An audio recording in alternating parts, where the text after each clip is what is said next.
super excited. I'm super excited. Yeah, when I heard you were open to doing a Q&A, I Why definitely not? was interested in helping run it. Good. So we're recording this. We got a big turnout, and we got a lot of questions that have come up. I Oh, think geez. we got some stuff Very around scared. fasting. We want to Oh, hear about crumbs. your new book, the Six Pack Oh, at 60. Happy belated oh. birthday, by the way. Merci So, fumo. Merci fumo. Danke fumo, as they say in Swiss yeah. German. There Yeah. you go. Thank you. Thank you, Eamon. Yeah. Yeah, Cool. so for I think everyone here is well aware of your work. I've been following you for a few years. Read a lot of your the Bullshit. books that Yeah. you've put out. Yeah, Yeah. yeah, exactly. Hey, it's fun bullshit to read. You got half of us jumping off roofs, and it's been fun so far. Made it uninjured, so I'm gonna keep following you for now. And It's fun. but we're gonna keep it to under an hour, or try to, and then we can always continue afterwards with a more informal happy hour for anyone who wants to join. Mark, if you want to stick around after the hour, we'd love to have you. We'll just keep having drinks, chatting. Well, I'll Yeah. tell you what, okay, because you may see that I'm actually sitting on a bed here. This is because I'm at a friend's house in Somerset in the country. So we're in a sort of like cottage in a village. So I'm in the bedroom where I'm sleeping and sitting on the bed. And obviously it's 9 p.m. here, British summertime. Whereas I don't know where people are, but I mean, it's probably the afternoon or lunchtime or something where you are. It's 4 o'clock where I am in Ottawa, Canada, but we got probably all around the world. We got every time zone probably. So fuck you lot. If it gets to 11 p.m., then I need to get my beauty sleep. So fair. That's part of the 6-pack at 60, right? You got to get plenty of sleep, plenty of time to recover. Do you know what? Seriously, how many millions of people don't get enough sleep? You know, probably the vast majority. Huge. Yeah. It's an epidemic of insomnia, and as I say, most of it is no reason insomnia.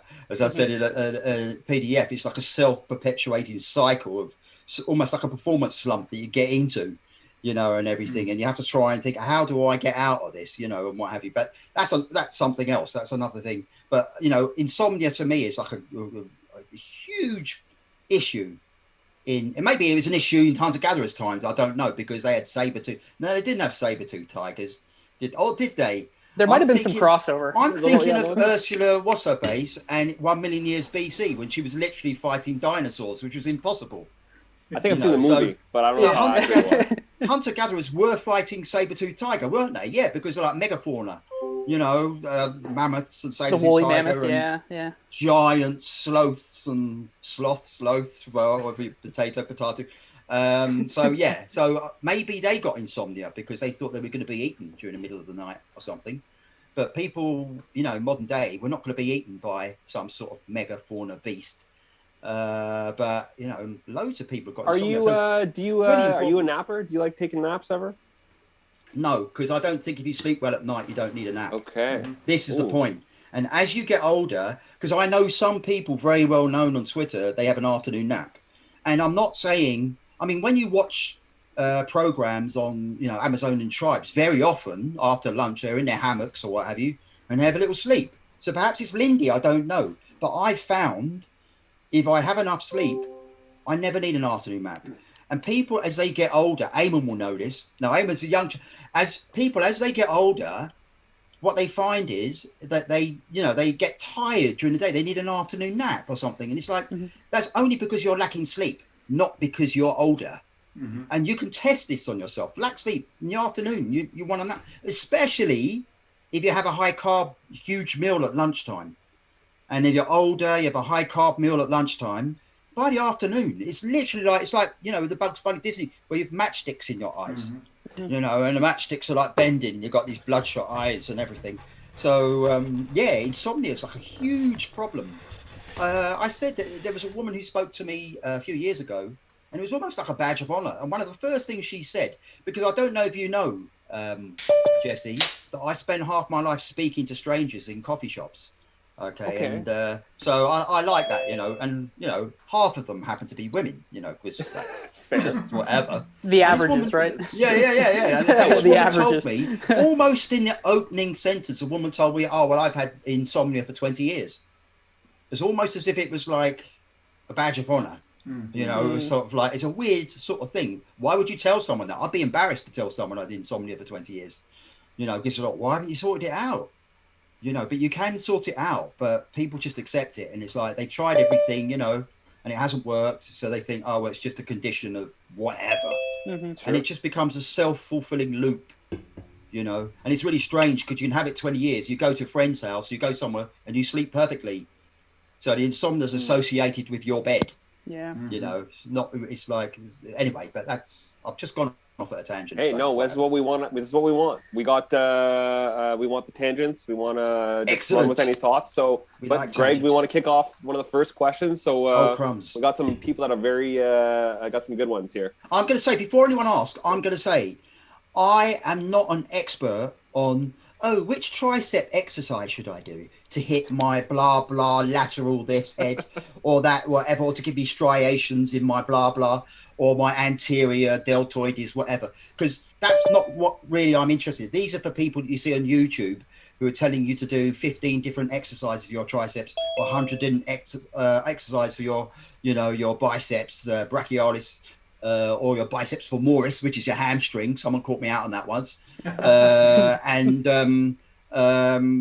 So there's no point asking me, which exercise should I do for my bicep, for the head of the bicep? Should I do Scott curls or should I do the hammer curls? Or shut the hell up.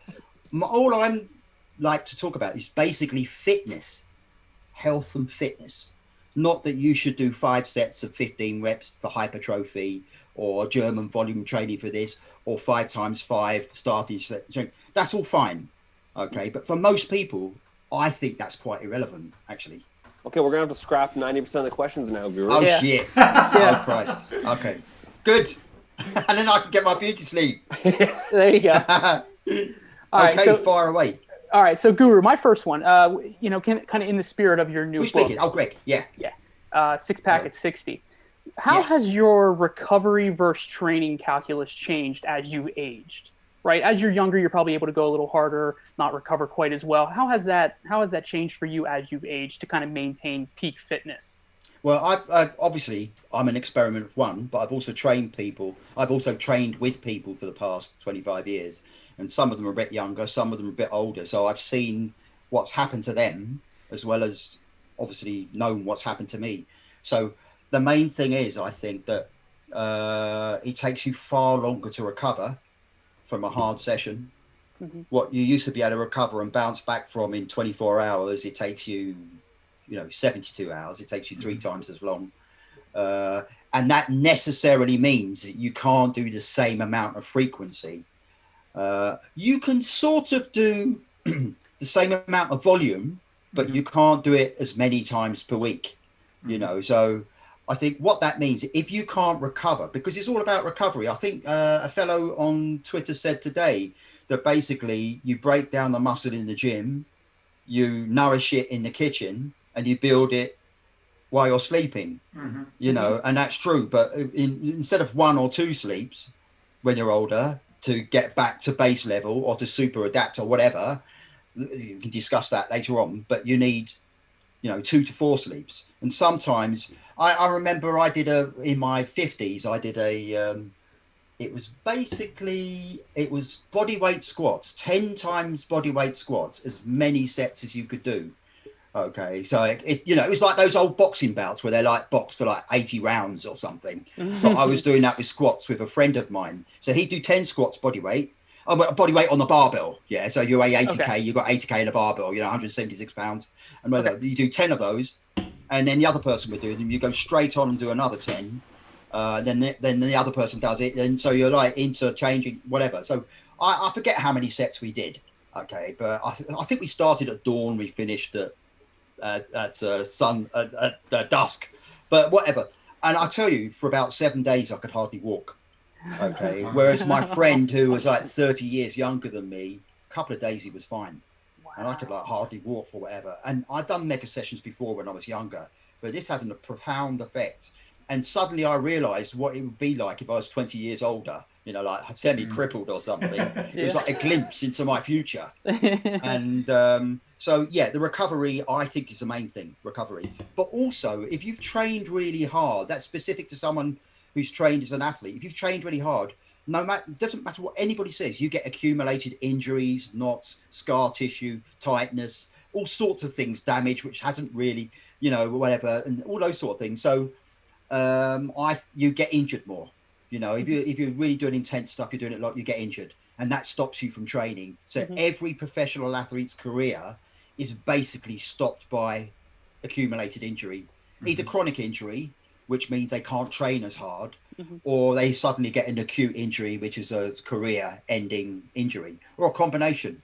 So if you've had a training whether you've started at 15 or whether you've started at 35, after 15, 20 years, you've got accumulated injury. So one, recovery is that much longer. Two, your body's beaten up, basically. And I mean, I don't know if you know. I mean, it may be the case for some of you guys. When I say guys, I mean ladies as well. So there's ladies that, sorry, that I, whatever, but I mean guys. There's no point saying guys and dolls, is there? But, but when what was I saying? Now I've completely forgot what I was going to say. But if you've been trained, every competitive athlete ends up getting injured. Okay. No, what I was saying, there were people who've got, it's like the old war wound. An old person says, oh, what's that? Oh, that's the old war wound, which is a bit of a joke. But actually, it's sort of true, because people got injuries when they were 17 playing football or rugby. They go through their 20s and 30s and 40s, and they're fine. And suddenly they hit a certain point in life, that damn injury comes back. It's like, what? It never healed. It never completely healed. I don't know if anyone here has experienced that at all, that you've been injured when you were young, and then it sort of seems to be okay for 20 years. And by God, it comes back when you're older. So it hasn't really properly healed, even though your healing ability when you're young is great. It's just that slight whatever. So going back to what you're saying, Greg, yes, recovery is 3 times as long. 2, you do have accumulated injuries. 3, obviously you can't raise your heart rate as much. I think the training effect is you can't mine those extremes. You can't mine the tails in the same way, even though I think you do have to. Lactic acid hurts more than ever when you're older. It's not lactic acid. Okay, some pedant is going to say it's not lactic acid. It's hydrogen ions, protons, whatever, H+. Those are the things, and that becomes excruciatingly painful when you get older. So that's why I think you have to keep doing it, because you could do it when you were young. So do it when you're older. That's my F of X. I don't care about the science of it. I think if you could do something when you're young, if you can replicate it when you're older, you're young, sort of. If you see what I mean, regardless of what people talk about physiology or whatever. If I can literally spring up from this bed, run down the stairs, I've been like your cat lazing on the sofa. If I can spring up from these stairs, jump out of my bed and I don't know, climb up the wall, I'm young because I can still do it without any warm up, without anything, without breaking, a bone or pulling a muscle. I can still do that. To me, that's sort of a metric of youth. I've gone off a tangent there, Greg, so I'm sorry about that. But I hope I've sort of answered some of it. Yeah, absolutely. Absolutely answers my question. Thanks. Appreciate it. Should we get one of the questions from the list here, Greg? Yeah, let's do it. Giancarlo, you had some good questions here. Had a lot of likes. So can we're gonna unmute you and let's see here. Yeah, Giancarlo, do you want to go ahead? It was very specific. Hi, Mark. Good to see you. Good to see you. My question was rather particular. I just bought your book about the six-pack. It was short but very interesting, and I follow your let's say recommendation and so forth. And I especially love your approach about the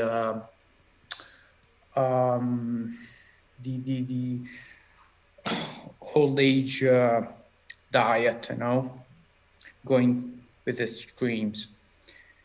And I'm rather following that sort of diet, and I still going to get benefit from that. So basically, I I eat raw eggs and tuna, something like that, for a week, most of 10 days. But going back to my question, it was you mentioned a few weeks ago, if I'm not wrong, that you occasionally use creatine, and I was interested in knowing how often did you take creatine in your whole training period, or your and what role does it play in your view in the overall training or lifestyle?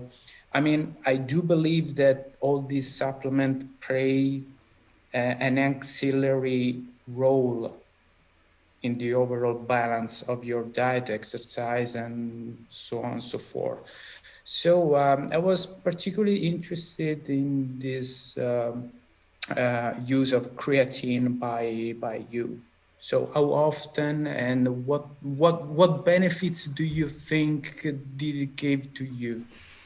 Okay, Joe. That's a good question.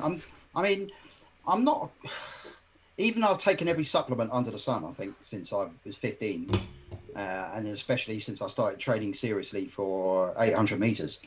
I started taking creatine. I'm not, it's cliche, but the first thing is your diet, obviously, goes without saying. And then on top of it, it may be 2 or 3 supplements which are good for you. Someone else may not need them, and maybe not necessary for them. But so it depends. It depends if you're an athlete. It depends if you're a normal person trying to get fit. Yeah, the normal person, as far as I'm concerned, doesn't ever need to take creatine. Okay, I took it from the late 90s. Basically, as soon as it was commercially available, I started taking creatine because I heard that athletes were taking it, and I heard stories about it. And then I saw the first bits of research coming out. And I was vegetarian at the time, which I was saying 6-pack at 60. So I was vegetarian from 20 through to 40 something. I was pescatarian for bookended. That was pescatarian for a while, vegetarian in the middle. And I found that when I took creatine, so I was basically taking creatine 5 grams a day for about 6 weeks, and I have 7 days, 10 days off, and so I was sort of cycling it.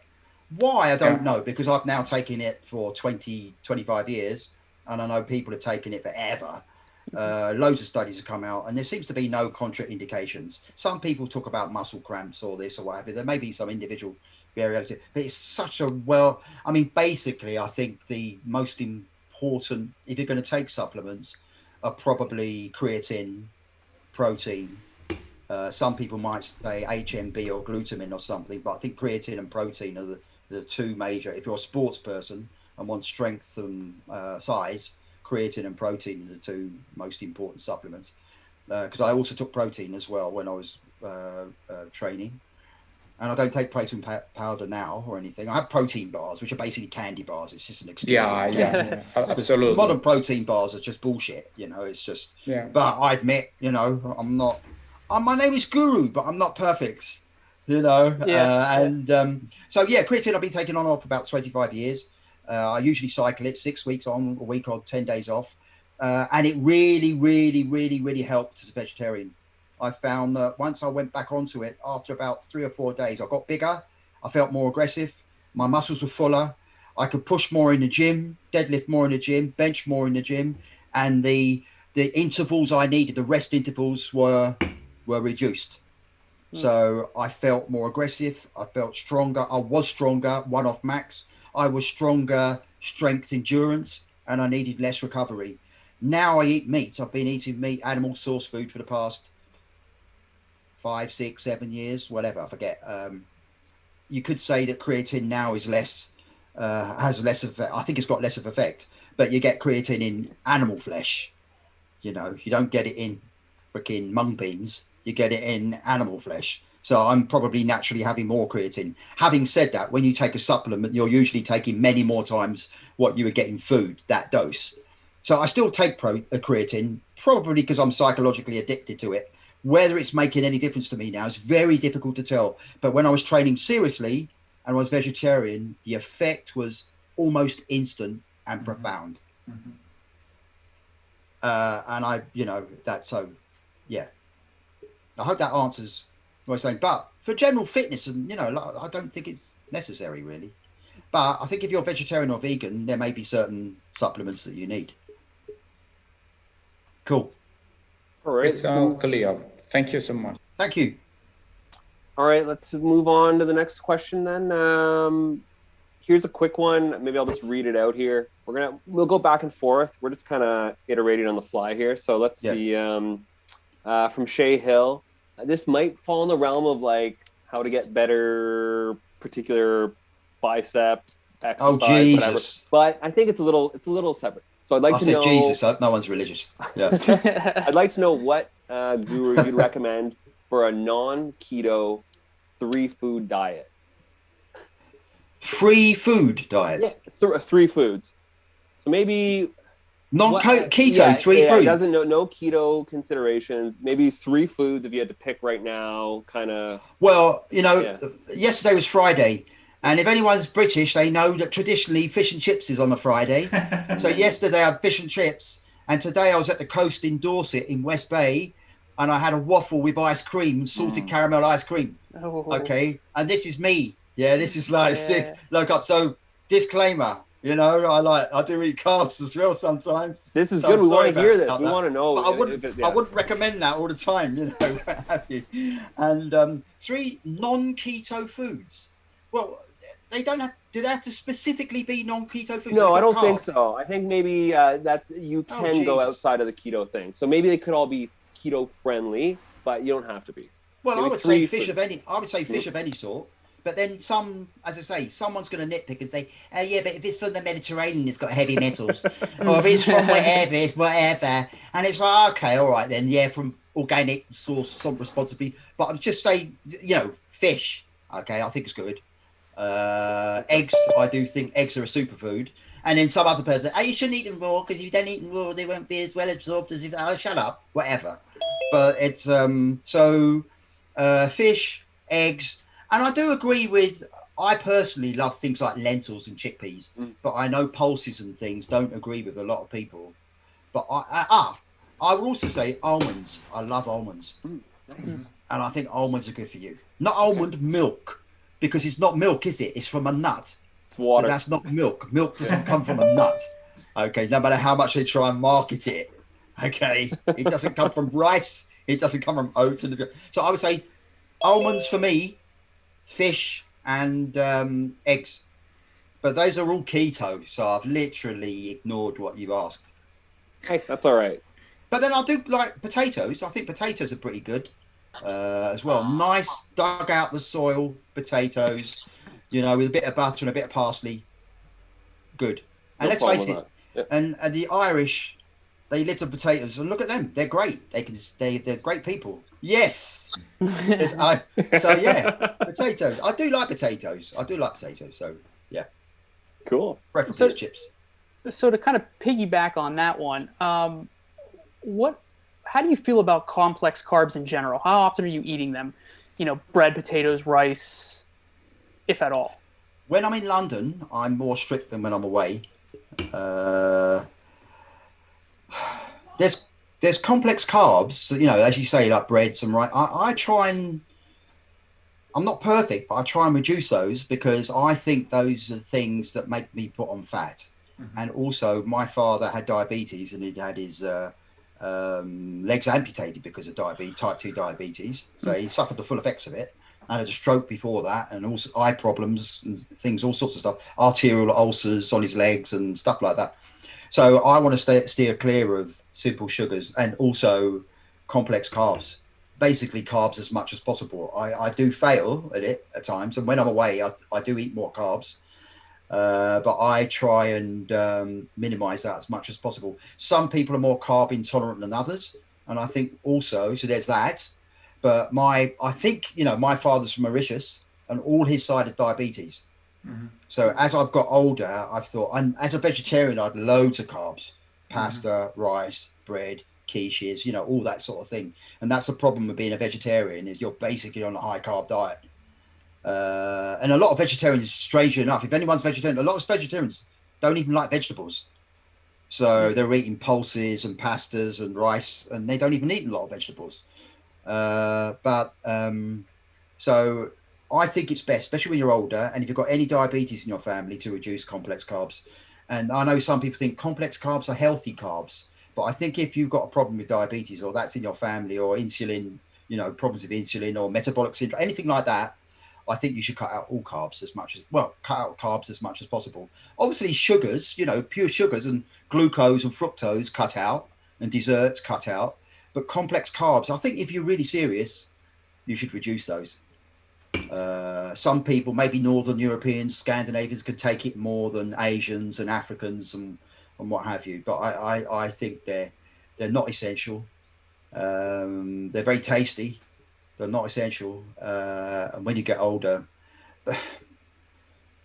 yeah, I don't understand how the food pyramid, because there's no proof, you know, about essential. The base of your diet should be cereals.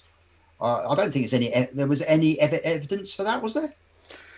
Was there ever any real evidence for the fact that, you know, the base of your diet ought to be grains, cereals, and what have you? I don't think there was ever, you know, any evidence, and saying that they're essential. Of course, they're not fucking essential. That's just bollocks. But they're very tasty. And cheap. Well, they're also cheap. Mm-hmm. Yeah, of course. Yeah. And of course, you can talk about meat, you know, and the effect on the planet. There's an effect on the planet of these huge cereal monocrops. That has an effect on the planet. Being sprayed with herbicides, pesticides, and they're basically dead areas. If you go to a field of wheat, they're basically dead areas as far as animals are concerned. There's nothing growing. There's nothing living there. Oh, you've got a few little mice underneath or what have you, but it's basically dead. It's just, it's you know, it's awful. So monoculture in itself, you know, whatever it is a bad thing. I've just gone off the track, but meat complex carbs are okay for some people, and they're okay for some people when they're young, but they're not okay for me. Ultimately, I should cut them all out, but I don't. But I should really. You got to live a little bit, right? Yeah. I don't agree with moderation. Okay, I'd rather have the barbell approach, Nassim Taleb. You know, either a little bit of the extreme side and the other side of the conservative side. I don't agree with moderation in diet. Moderation in diet leads to people eating a mixed diet of mostly rubbish, as far as I can see. Yeah. Anyway.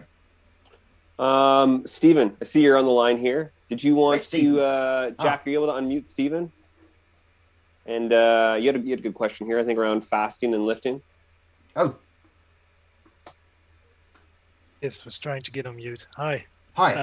Yes, my question is, I just read more about fasting and it really intrigues me, but I'm also into heavy lifting 3 times a week, like heavy deadlifts, benches, squats, things like that.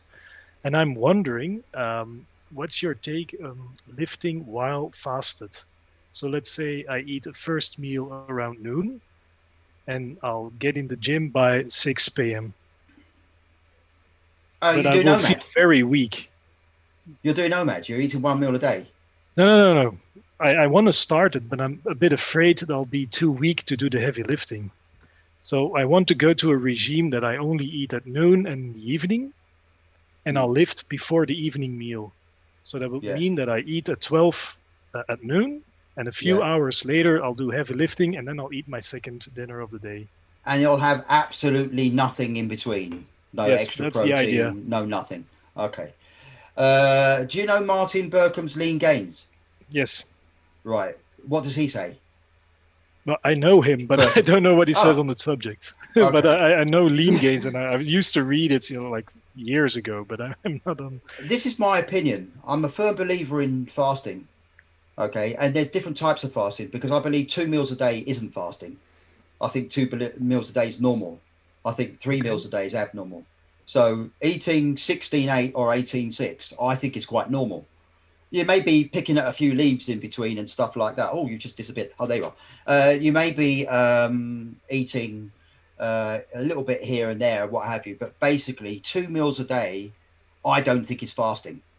So let's get that straight. So if you're eating 2 meals a day and you've got enough calories and you're having enough protein, I cannot see why that would significantly harm you putting on strength. Having said that, if you really want to put on strength and muscle, you have to eat all the time. Okay, so that's like contradicted what I just said, but I don't think that matters for the normal person, and it certainly doesn't matter for health, in the sense that for health, whether you're a bodybuilder or whether you're obese, don't eat all the time. But if you're a bodybuilder and you want to put on huge strength, you have to eat all the time, because you want your insulin levels to be up.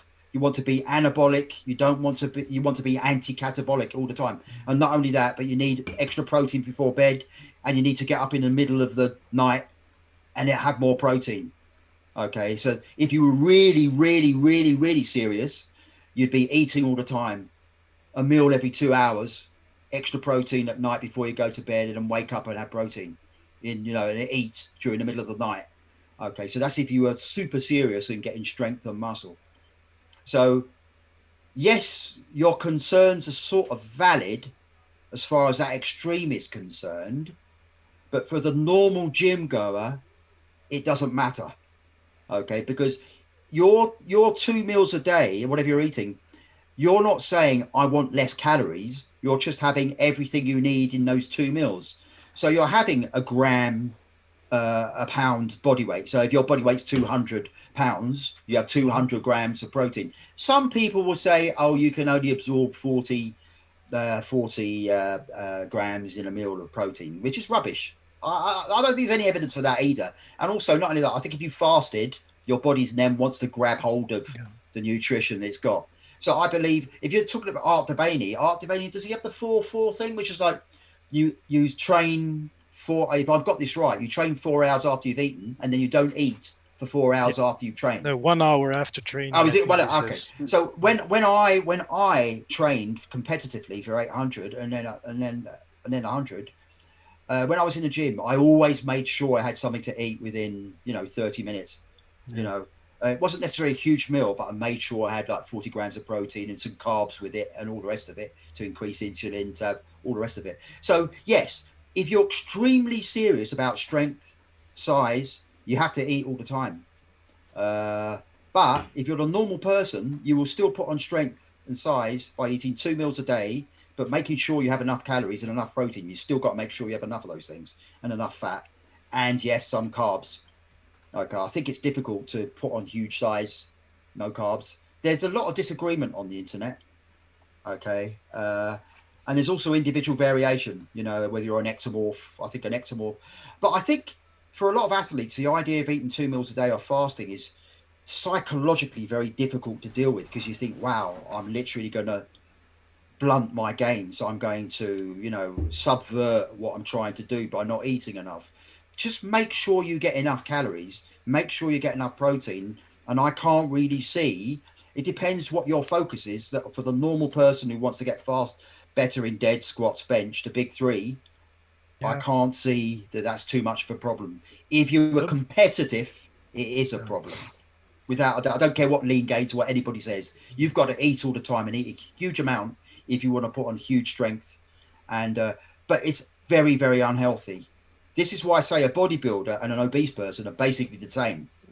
They basically overeat. Actually, it's wrong. Once someone's become obese, they don't need to overeat to stay obese, because it's balanced. You can stay at 25 stone and eat as much as someone who's at 10 stone. But, it's because your weight is staying where it is. Okay, so it's, it's not healthy to eat all the time. It just isn't. So, I don't know if that some way answers it. That it's 2 meals a day is fine, but it's not if you're really competitive. Yeah, got it. That's all. Thank you. That's my opinion. All right, let's go. Let's see, what do we have here? Hey, Mark. So this is from Desiree. I'm not sure if Desiree. Desiree, that's a nice name. Yeah. Where's Desiree? I don't see her on here, but let's see. Hey, Mark, I've made up my mind and I want to lose weight this year. Is 1 meal a good fasting window? This might kind of tie on to the last one. Is 1 meal a good fasting window, or do you suggest something altogether different for losing? You mean 1 meal is in OMAD? Yeah, I think 1 meal a day. Yeah. I've tried 1 meal a day and I think it's awful. It doesn't work. Didn't work for me. I don't think you can get everything you need in 1 meal. I think you have to eat too much. It makes you feel very uncomfortable for an hour or so. And I can't see how you can get enough protein, enough fat in one meal. I personally, I don't like OMAD at all. Some people have found it, bless you, Sebastian. Some people have found it that they can cope with OMAD. I can't cope. I could never cope with OMAD. I just thought if you were serious about, it goes back to what Stephen said, I think actually asked. I think it's very difficult to make much of progress on if you're training on one meal a day. I just found it very uncomfortable trying OMAD. And that would sort of mean that you're not eating for 23 hours, which is fine. Okay, you're not eating for 23 hours, but I can't see how you can get enough in one meal. Can you? Yeah, I've had that experience as well. Like hitting, what I would think would be a reasonable protein target. Yeah. I end up my OMAD ends up being a 2-hour. Exactly, and it's that's more what like I found. It's more multiple meals anyways. Almost. That's what I found. Yeah, Right. that you'd have to eat for an hour and a half to have enough to make up all the calories in that one meal and all the stuff that you need. And you have to be quite whatever, because if you just have like a huge plate of rice or chips, you might think, well, that's 2,500 calories, but you haven't got everything you need, obviously. So OMAD, I wouldn't recommend OMAD for most people. My personal experience was you can't get enough from one meal. If you try to, you end up eating for an hour and a half and you feel very uncomfortable. So I don't really know, but some people say they've improved. The problem is they may have improved because they've gone from 3 meals a day with snacks, sort of high carb diet, to eating 1 meal a day. So they feel a lot better. But that doesn't mean that's necessarily the right thing to do. It's, for instance, when people eat a junk food diet and they go to veganism, they feel a lot better. Okay, because they cut out a lot of rubbish.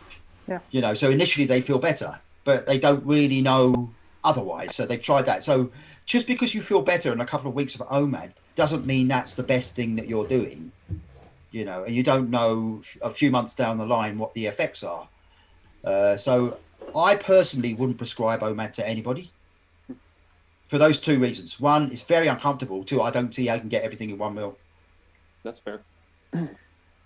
Just to kind of follow along on the fasting path here, we have a question from Yana, and I didn't see her on the line, so I'll ask it. How often do you personally fast, and would you recommend long fasts? So we're talking 3 days or longer. I basically 6 days a week. I'm basically 18/6. So I'll have 2 meals, say one at 1 and the other one by 7. One day, down here, it's different. I'm on holiday for a few days, so I'm not really in charge of. I could be, but I'm not so in charge of what I eat. And I might go somewhere. I'll eat. So the days are slightly different. I find it's easier when you organise your own stuff and you have your own day to organise. So I don't eat breakfast. I used to always eat breakfast. So it was a revelation when I realised I didn't need to eat breakfast. And it was also a revelation to realise when I ate breakfast, I felt hungrier than if I didn't eat breakfast, for me personally. So, 6 days a week is 16/8 or 18/6. I haven't done a longer fast for a while. My last fast was 5 days. That was a couple of years ago, though. So, but the 16/8, as I said before, I think it was not to Stephen, to Jean. Was it? I forget who I said it to. I don't regard as a fast. I just regard that as default. So I regard that as normal. 24-hour fasts I might do every now and then. I think I mentioned it I think the portfolio effect of fasting, and also in the fasting paper, there are, for certain conditions, I think it's good to have long fasts. And I do think it would probably be good to have a 2-week fast or so every 2 or 3 years or something. I think long fasts are really good, but muscle atrophy will come with that. No matter what you do, muscle atrophy, if you go on a fast for a couple of days and you work out, you're probably fine, but if you go on a fast for a couple of weeks, you're going to lose some muscle. Losing muscle is not good. But the way I look at it a slightly different viewpoint, that when the autophagic system, proteolysis, all the neuroregeneration and all those things that come with fasting, that some effects take longer. They work for over a longer period and other effects die down. So if you've got, for instance, a friend of mine, Indica, he went on from Sri Lanka. his family got diabetes, and he was on medication for diabetes for quite a few years. He took a 2-week long fast. I think his fast was 500 calories a day, and it completely resolved his type 2 diabetes. He came off the meds, his glucose was normal. I don't think a 1-day fast would have done that. Mm-hmm. I think as a default, 16/8 should be the default. Every now and then do a 24-hour fast. And once, I think Talib mentioned this in a paper like 10 years ago, you know, about the distribution of fasting. And I think perhaps said every 2 or 3 years you do a fast for 2 weeks or 2 weeks more. But it's very difficult for people, especially trainers and people who go to the gym, to do that because they're so scared about losing muscle. So scared. I'm younger.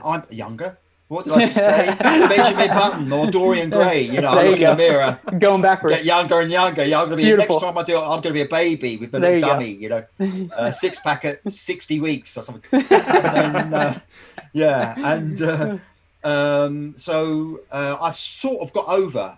You know, like I've got over being addicted to food. I've got over the thing about making sure that you don't do anything which kills your muscle. You know, which atrophies, whatever. Even though when you're younger, when you're older, your muscle synthesis isn't as good.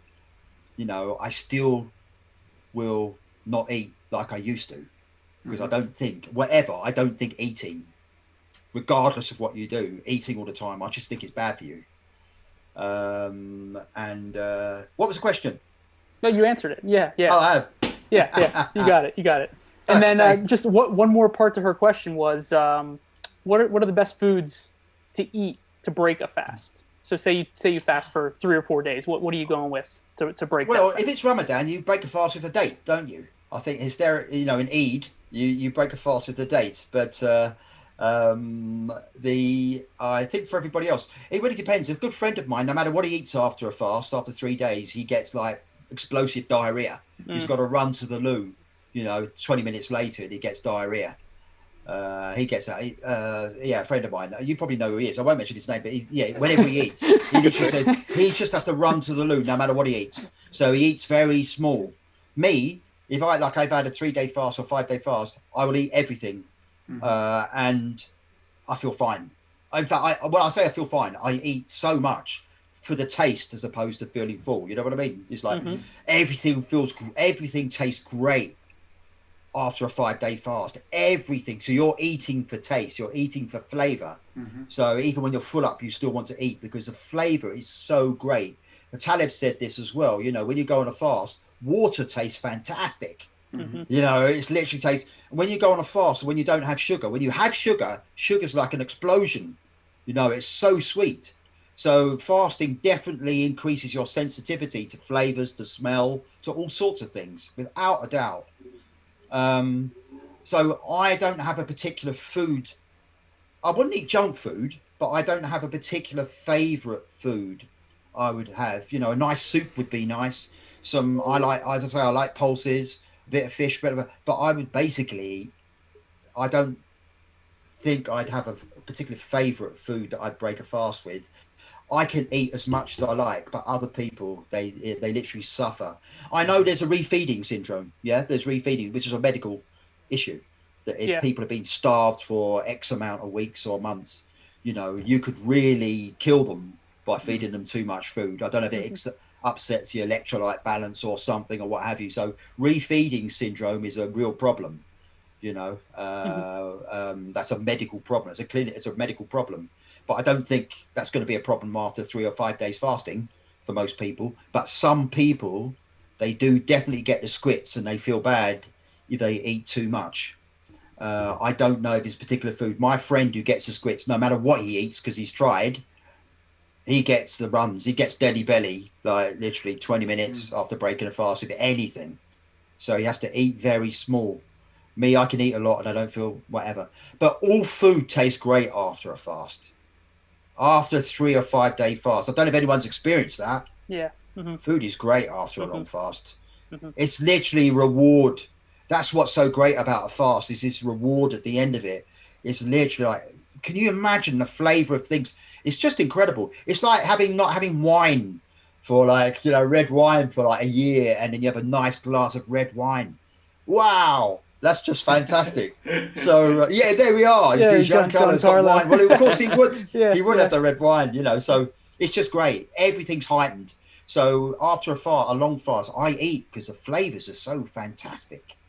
So Guru, somebody asked about in the questions here, kind of ties into this. How do your feasting sessions look? You've talked about, you use the term like intermittent feasting as well. Would this be after a fast? You go, you're what I'm like saying taking back is, some calories. Yeah. There's that aspect of Jensen's inequality.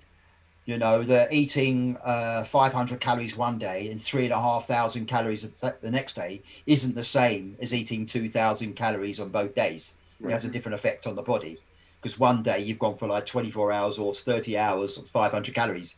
The next day you're eating excess calories. So Taleb's thing initially, when he was talking about fasting, was, you know, you eat ad libitum after a fast. Eat as much as you like.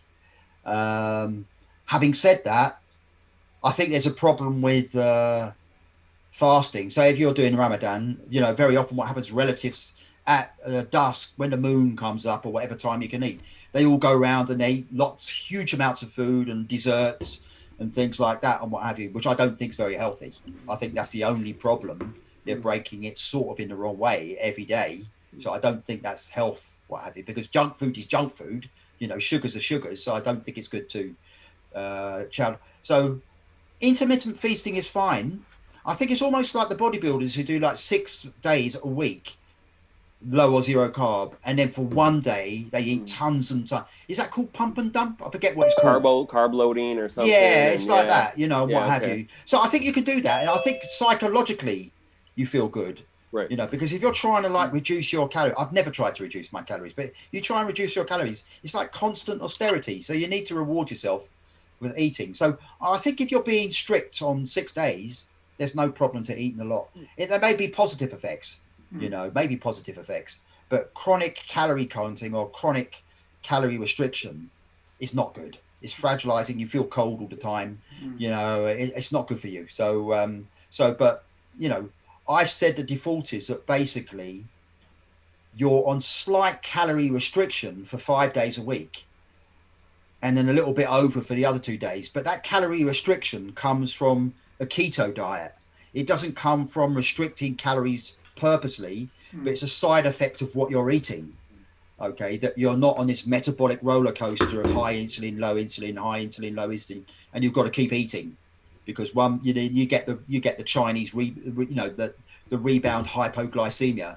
I mean, there was a study done by not Tim Spector. He's a Wall of Sound guy. That's Phil Spector. Tim, whatever, who did the Predict study or the Start study, it's on whatever, where they basically said that people have different responses to carbohydrate meals. So some people, they eat a carb meal and 3 hours later, their insulin level or glucose levels both are at normal level, gone down to base. Whereas some people, their glucose level goes right down below base level, you know, on the 3rd or 4th hour, and they overeat because they want to eat again. Because the brain is saying, I haven't got any energy. And no amount of willpower is going to stop you from eating if your brain is telling you that you need to eat. No amount of willpower can do anything about that. So you're on this like metabolic roller coaster. So the thing about having slight calorie restriction for 5 days, I found it's not something you're aiming for. It's a side effect of how you eat. So if you're eating animal source foods with a bit of fat, you feel less hungry. Well, I do than if I just eat carbs. If I eat carbs, I want to eat more carbs. Yeah. If I eat sugars, I want to eat more sugars. It's like it's like you open the pop, well, what you call it, the tube of pop snack. What are they called? The crisps. Pringles. Yeah, Pringles. Yeah. Pringles aren't really crisps, are they? They're like mushed out. They come out in a tube and then they're pressed into like crisp shape. You know, like turkey Twizzlers. It's just like all liquid, which is like pressed into. So, you know, you overeat when you eat the combination of fats and sugars and things. So I think that having what's good about a keto diet, I think you eat less calories, you know, because you don't. I can't gain weight on a keto diet. Yeah, like, you're not on this metabolic roller coaster. Once you're on a metabolic roller coaster, you are not in control. Your body's in control. So you have to get off of it. The most important thing someone can do is not in control of their eating, is to get off of the metabolic roller coaster of high carb, high insulin, low insulin, high blood sugar, low Once you get into that scenario, you're in shit street because your brain is telling you, I need to eat, and there's nothing you can do about it. Nothing you can do about it. So you need to change what you eat.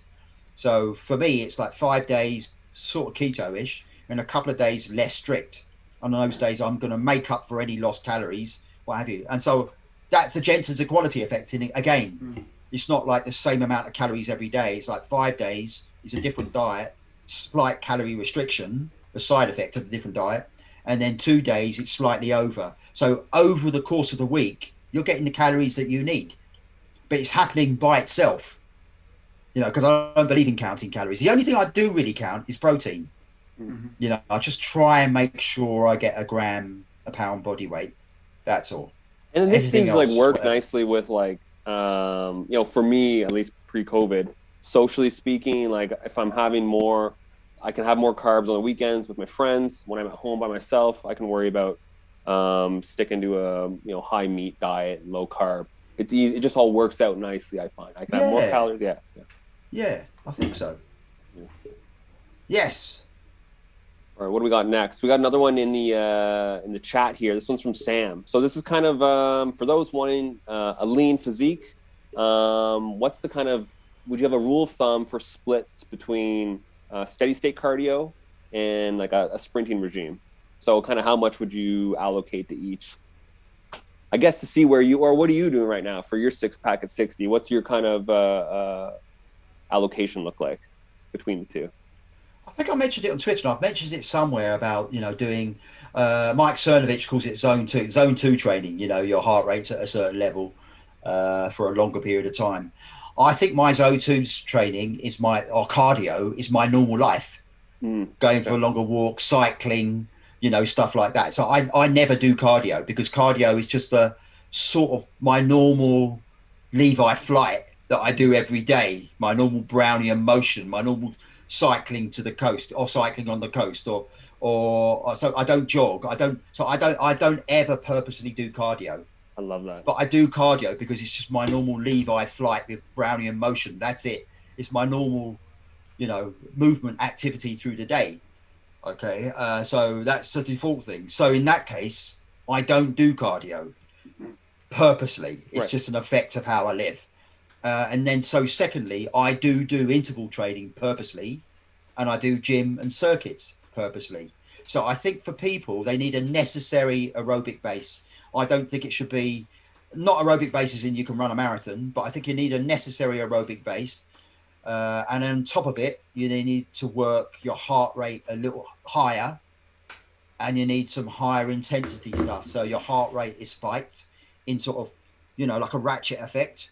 So heart rate up, then goes down and goes up, goes down, and you get this like increasing levels of heart rate and over time and effort and I also believe with acidosis. I don't know why, I'm just a firm believer in acidosis. I think there's benefits of creating intermittent bouts of hydrogen ions in your body. I think you could do it when you were younger, and it's a thing that really goes when you're older. It's a thing that people really find difficult. It's like when you're older, you're 55, you run for the bus, and it's like, wow, that's fucking painful, you know. And I think acidosis is one thing that elderly people can't cope with, which really goes. So yes, I do believe in cardio, but I don't believe in cardio sessions in the sense that if you're doing a cardio session in the gym, what are you doing outside the gym? But maybe you're sitting 9 to 5 in an office. Sure. But yeah, I'm not. Likely. So I don't need to do cardio. Yeah. I don't need to go for longer runs because I'm not sitting in an office all day. But I think if you were sitting in an office all day and not doing anything, I think you should get on your bicycle, whether it's in the gym or whatever, or go out for a longer run, or do some rowing, or do some swimming, or go for a longer cycle. So I think it's necessary. But this is the thing. Because I don't need to work, you know, because I'm not in a sedentary job or anything like that. It's just the cardio is the normal territory for me. So then I add in the specific interval training, which is now called high intensity interval training, but it's just interval training, and the gym and circuits. You don't need to do circuits, but circuits for me is another way of spiking it's just an all over thing. It's dynamic and I like it. gym isn't really dynamic. I mean, yeah, you're doing squats and everything, but circuits, jumping, you know, things like that, clap push-ups and stuff, burpees is more dynamic. And I just like that. And I think it's moving your body in a different way than it is in the gym. So yeah, I do agree with cardio, but I think it's better to do it as part of your normal default lifestyle. And I also believe, so the balance, so you could say I don't do, so the balance is, it's not about balance. I think that you should do a couple of sessions a week where your heart rate is really increased intermittently for short periods. That's a couple of sessions a week.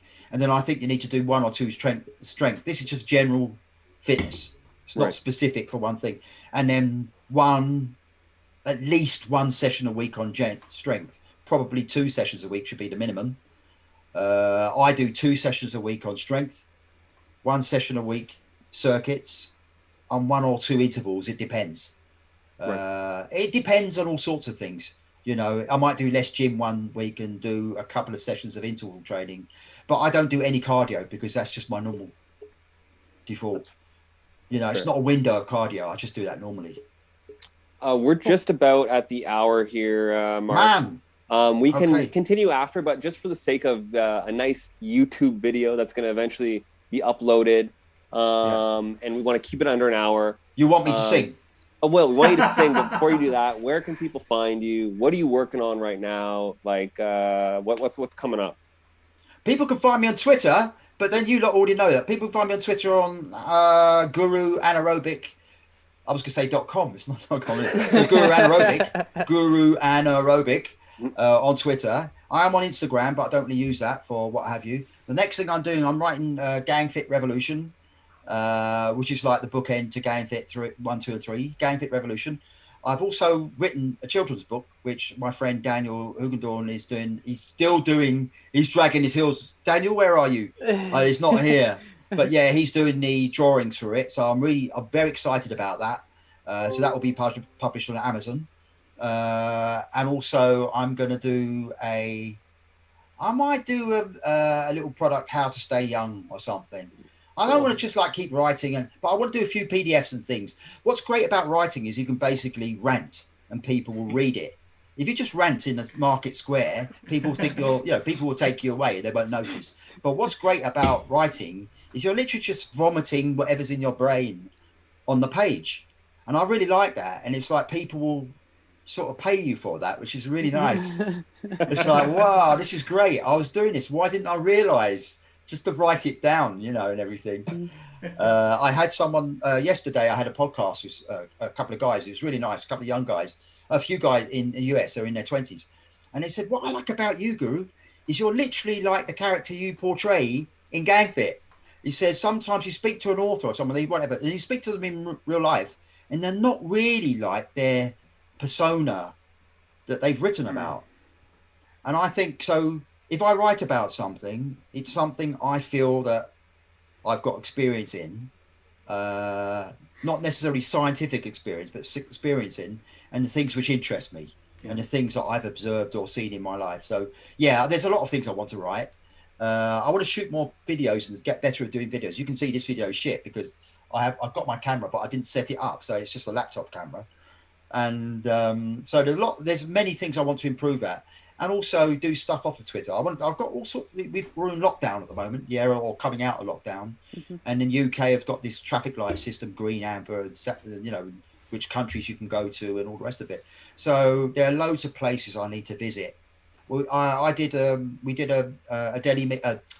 London meetup to discuss Nassim Taleb's ideas, and lots of people came to that London meetup. We then had one in Basque Country, a meetup in. I was meant to be doing one in Delhi with a friend of mine, Ashok, was organising. I'm going to some sort of thing like that in not Amsterdam, but in Netherlands somewhere near The Hague.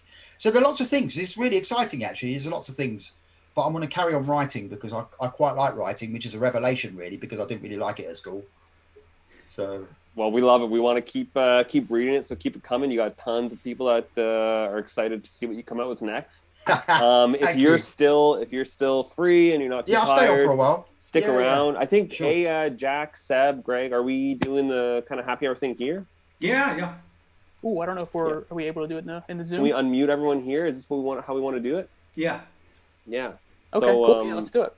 Yeah. So do I that know for a little bit. I know we didn't get to everyone's questions, but yeah, thank you very much, Mark. Pleasure. Yeah, Mark. That was amazing. amazing. Much appreciated, Mark. Thank you.